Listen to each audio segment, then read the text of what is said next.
సున్నిపెంటలో registration లేని భూములు, పట్టా లేని భూములు, ఈ భూములు ఆక్యుపై చేసుకోవడానికి, లక్షలు అమ్ముకోవడానికి, లక్షలు దందాలు చేసుకోనికి, కోట్లు వెనకేసుకోవడానికి ఇచ్చిన గవర్నమెంట్ హాస్పిటల్ని ఎందుకు బాగు చేయలేకపోతుంది?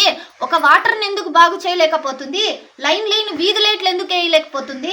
ఇంత రకాలుగా ఇంత ఎత్తున హైట్ మొక్కలు వెలిచిపోతుంటే కూడా వాటిని కూడా చేయడానికి లేకపోతుంది. ఎందుకు చేయలేకపోతుంది? కబ్జాదారులు కబ్జాలు చేసుకుని అమ్ముకొని పేదోళ్ళ నోట్ల మన్ను కొడతా ఉన్నారు.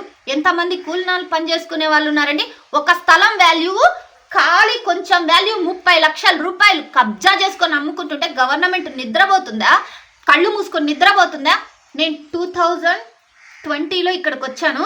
స్టిల్ ఆ డేట్ నుంచి ఈ రోజు వరకు నేను విన్నది ఒక హైదరాబాదు, ఒక గుంటూరు, ఒక కర్నూలు ఇటు పక్క కూడా లేని రేట్లు ఒక సున్నిపెంటలో ఉన్నాయండి. 30 లక్షలంట, 50 లక్షలంట, బ్రోకర్లకేమో దాంట్లో ₹1,00,000 కమిషన్ అంట. ఏమన్నా ఉందా? ఏం చేస్తున్నారు అధికారులు? నిద్రపోతుందా గవర్నమెంట్ కళ్ళు మూసుకొని? చంద్రబాబు నాయుడు గారి హయాంలో అడ్మినిస్ట్రేటివ్ అంటే అందరికీ భయం అనేది పుట్టేది. నేనే చెప్తున్నా కదా, భయం రాత్రి పగళ్ళు బైఫర్కేషన్ టైంలో ఒక్కటి కూడా లేదు. ఒక కంప్యూటర్ కూడా ఇయ్యలేదు. ఒక కంప్యూటర్ని కూడా తెలంగాణ వాళ్ళు ఇయ్యలేదు. నేనే సాక్షిభూతిని. రాత్రి సీళ్లు కొట్టినారు. రాత్రి 8 గంటలకి, తెల్లారితే ఎంసెట్ ఎగ్జామ్. ఏమీ లేని సిచ్యువేషన్, ఖాళీ చేతులు, నడి రోడ్డు మీద ఉన్నాం. నడి రోడ్డు మీద బట్టలతో ఎట్లా ఉంటారు, ఒక బయటికి గంటేస్తే అప్పులోడు అట్లా ఉన్నారు.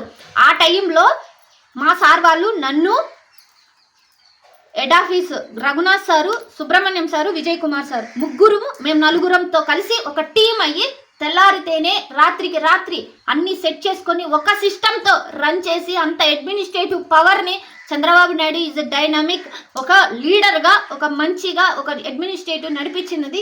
ఈరోజు ఎందుకు నడిపించలేకపోతున్నారు? మీ భయం జనాలకి కంప్లీట్ పోయింది. నాకు తెలిసైతే కంప్లీట్ పోయింది. ఆ రోజు మ్యాన్ పవర్ లేదు, ఏమీ లేదు. మొత్తం కాలేజీలు, ప్రతి కాలేజీకి నేను తెలుసు, ప్రతి యూనివర్సిటీకి నేను తెలుసు, ప్రతి గవర్నమెంట్ పాలిటెక్నిక్ కాలేజీకి నేను తెలుసు, ప్రతి అన్ఎయిడెడ్ కాలేజీలకు కూడా నేను తెలుసు. దుర్గా మేడం అంటే ఏంటి, ఒక హానెస్ట్ సిన్సియర్ ఆఫీసర్ అని. ఈ సున్నిపెంటలో ఆఫీసర్లు 1993 నుంచి ఈ రోజుటి వరకు కూడా ఒకటే డిపార్ట్మెంట్లో ఎందుకు నానుతున్నారు? సెక్రటరియట్లో అదే 5 బ్లాకులలో 15 రోజులకు ఒకసారి స్టాఫ్ను మారుస్తున్నప్పుడు, ఆ డిపార్ట్మెంట్ నుంచి ఈ డిపార్ట్మెంట్, ఈ డిపార్ట్మెంట్ నుంచి ఆ డిపార్ట్మెంట్ మారుస్తున్నప్పుడు ఈ పల్లెటూళ్ళల్లో ఉన్న డిపార్ట్మెంట్లలో ఎందుకు నానుకుని పోయినారు? ఎందుకు గవర్నమెంట్ అది ఆలోచించలేకపోతుంది? 1993 నుంచి నేటి వరకు కూడా ఒక్క ఆఫీసరు, ఒక కింద క్లర్కు, ఒక రికార్డ్ అసిస్టెంటు అదే స్కూళ్ళల్లో పనిచేస్తున్నారు, అదే డిపార్ట్మెంట్లలో పనిచేస్తున్నారు. ఎందుకు పనిచేస్తున్నారు? ఇక్కడ నుంచి ట్రాన్స్ఫర్ ఎందుకు పోవటంలా? అంటే ఊరిని ఏం చేయదలుచుకున్నారు? మారిస్తే ఊరు డెఫినెట్గా బాగుపడుతుంది. మీరు అక్కడ ఎలా అడ్మినిస్ట్రేట్ చేయగలిగారో ప్రతి ఊర్లో ప్రతి ఆఫీసర్ని మార్చగలిగితే ఎందుకు దొంగ లెక్కలు బయటికి రావు? ఖచ్చితంగా దొంగ లెక్కలు బయటికి వస్తాయి. వీళ్ళు ఏం చేస్తున్నారు? పోకుండా పైన హెచ్ఓడి డిపార్ట్మెంట్లలో లంచాలు ఇచ్చుకునేది, మళ్ళీ ఇక్కడికే ట్రాన్స్ఫర్ చేయించుకునేది, ఆఫీసులకు వెళ్లకుండా, చెకింగులు చేయకుండా ఏం చేయనీకున్నారండి? ఊర్లో ఏం చేయనీకున్నారు? ఊరిని శ్మశానం చేసి వల్లకాడు చేయాలనుకుంటున్నారా? ఏమన్నంటే వాళ్ళకి లంచం ఇచ్చాం, వీళ్ళకి లంచం ఇచ్చాం, అది కబ్జాలు చేసుకున్నాం, ఇది కబ్జాలు చేసుకున్నాం. ఒక రిజిస్ట్రేషన్ లేని ఏరియా సున్నిపెంట ఉన్నంత వరకు ఉండడానికి, లేకుంటే వెళ్ళిపోవడానికి. ఒక్కొక్కరు లక్షలకి అమ్ముకుంటున్నారు, విచ్చలవిడిగా కడుతున్నారు. కనీసం ఒక్క అధికారి కూడా మాట్లాడడానికి కూడా రావడానికి భయపడుతున్నారు. అసలు ఎందుకు భయపడాలండి అధికారులు? ఎవరిని చూసి భయపడాలి? హానెస్ట్గా సిన్సియర్గా పనిచేస్తే ఎందుకు భయపడాలి? నేనే ఉన్నా. కాలేజ్ వాళ్ళు వచ్చి నాకు ఫైల్స్ ఇచ్చినప్పుడు నేను ఏ కాలేజీకి భయపడలేదే. నా ముందు ఎవరు నిలబడి గట్టిగా మాట్లాడే వాళ్ళు కూడా కాదు. ఎందుకు తీసుకుంటే నేను తీసుకోను, పై అథారిటీతో సైన్ చేసుకొని రా, మినిస్టర్ పేషీలో సైన్ చేయించుకొని వచ్చిన తర్వాత నేను చేస్తామని చెప్పేదాన్ని. అట్లాంటప్పుడు ఎందుకు భయపడుతున్నారు? ఎందుకు భయపడాలండి? మనం సిన్సియర్గా ఆనెస్ట్గా పనిచేసేటప్పుడు ఒకడికి తలదించాల్సిన అవసరం ఏముంది?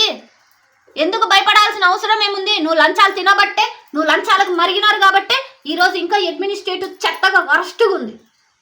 ఇదే బైఫర్కేషన్ టైంలో సింగిల్ స్టాఫ్ కూడా రాలే. అప్పుడు కూడా ఆప్షన్ పెట్టినారు కదా, ఎవరన్నా వెళ్తారా, ఏపీకి వస్తారా రారా అని తెలంగాణలో కూడా ఆప్షన్లు పెట్టినాం కదా.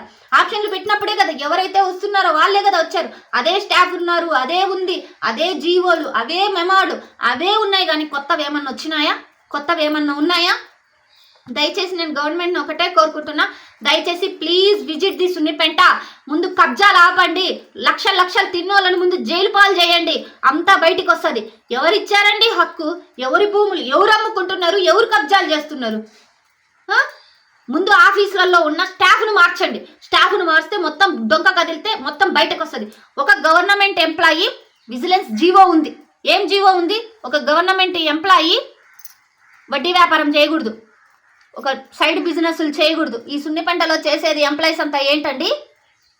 సున్నిపెంటలో ఉన్న ఎంప్లాయీస్ అంతా చేసేది ఏంటి? వడ్డీ వ్యాపారాలు, సైడ్ బిజినెస్లు, స్థలాలు కట్టేది, రెంట్లకు ఇచ్చేది. ఒక్కొక్క డిపార్ట్మెంట్ని తవ్వితే చిట్టాలు మామూలుగా బయటకు రావు.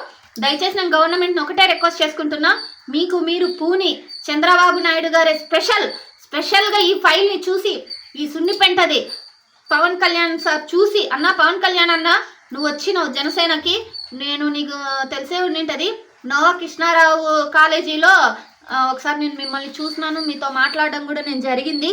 సో నేను ఇప్పుడు గవర్నమెంట్కి రాలేదు కాబట్టి నేను డైరెక్ట్ సెక్రటరియట్లో మిమ్మల్ని చూడలేకపోతున్నా.